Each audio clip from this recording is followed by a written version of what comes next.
Hello friends, आपका स्वागत है मेरे छोटे से गार्डन में। आज मैं आपको बताऊंगी कि आप फरवरी के महीने में गर्मियों की सब्जियों के कौन कौन से सीड्स लगा सकते हैं और किस तरह की मिट्टी में आपको लगाने हैं। कोकोपीट में लगाने हैं, अगर कोकोपीट नहीं है तो आपको कैसी मिट्टी में लगाने हैं। और उसके साथ साथ अगर आपके पास गमले खाली नहीं हैं तो आप किस तरह किन किन चीज़ों में सीड्स लगा सकते हैं वो भी मैं आपको बताऊंगी। और आपको ऐसा तरीका बताऊंगी जिससे गर्मी की सब्जियों के सारे सीड्स आपके ग्रो हो जाएंगे। और किस तरह मिट्टी भी बनानी बताऊंगी, तो आप देखते रहिए। अब गर्मी की सब्जियों के सीज़न आ चुका है, आप ज़्यादातर सब्जियां गर्मी की लगा सकते हैं इस टाइम। तो कौन कौन सी सब्जी लगानी है और ये जो सब्जियां हैं आप सारी लगा सकते हैं। पहले इनके सीड्स भिगो सकते हैं 24 घंटे के लिए पानी में। तो सबसे पहले जो सब्जी आपको लगानी है वो पालक है। पालक के बाद आप तरबूज लगा सकते हैं। तरबूज के बाद आप मिर्च लगा सकते हैं। फिर आप लौकी लगा सकते हैं, खीरा लगा सकते हैं और खीरे के बाद आप बैंगन लगा सकते हैं।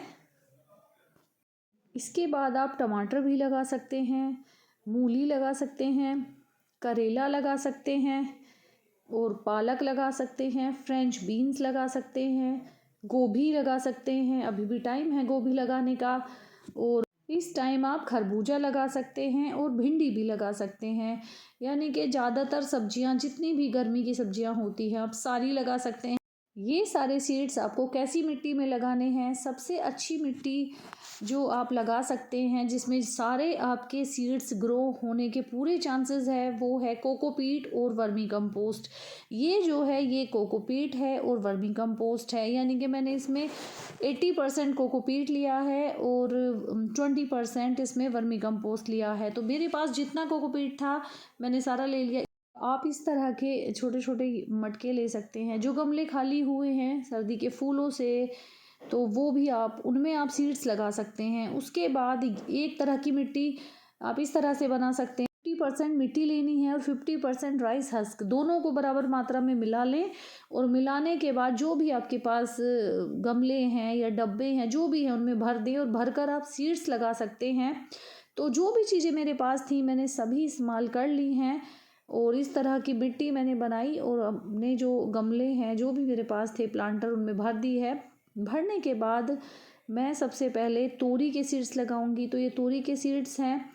जितने बड़े सीड्स होते हैं, जितनी यानी कि लंबाई सीड्स की होती है उतना ही अंदर उन्हें लगाना होता है मिट्टी के अंदर। जैसे आधा इंच का सीड्स है तो उसे 1 इंच मिट्टी के अंदर लगाना पड़ता है।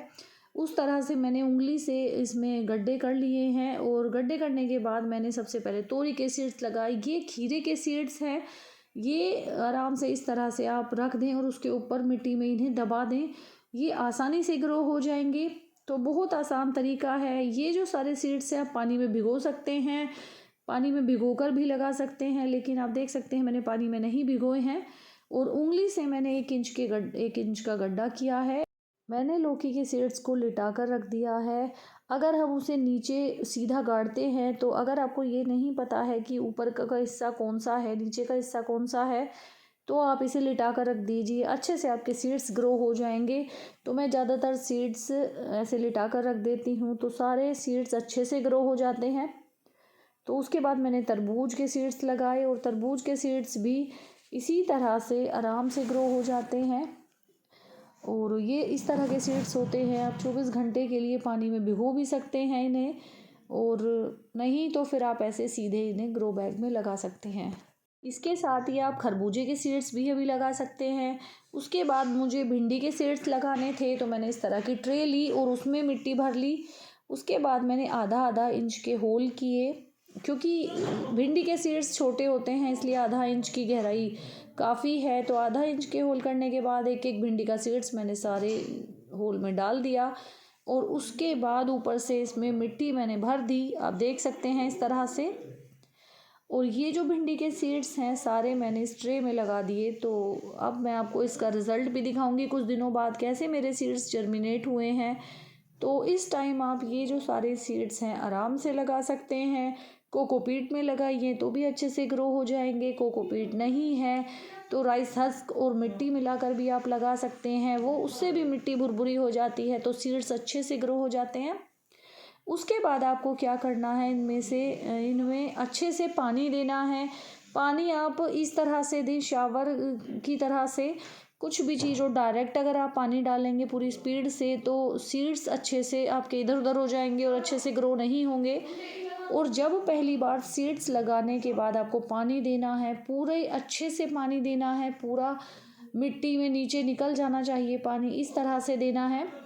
और फिर आपको कई दिन तक पानी नहीं देना है और पहली बार आपको अच्छे से पानी देना है। तो आप देख सकते हैं मैंने इस तरह से सारी मिट्टी में, सारे सीड्स में पानी दे दिया है। आपके सीड्स जल्दी ग्रो होंगे उसके लिए आपको सारे पोट एक साथ इकट्ठे करके रखने हैं और ऊपर से पॉलीथीन ढक देनी है, जिससे आपके सीड्स बहुत जल्दी ग्रो होंगे। अगर अभी ठंड है तो भी आपके सारे सीड्स ग्रो हो जाएंगे पॉलीथीन ढकने से इनके ऊपर, या फिर आप पॉलीथीन से छोटा सा पॉली हाउस बना सकते हैं।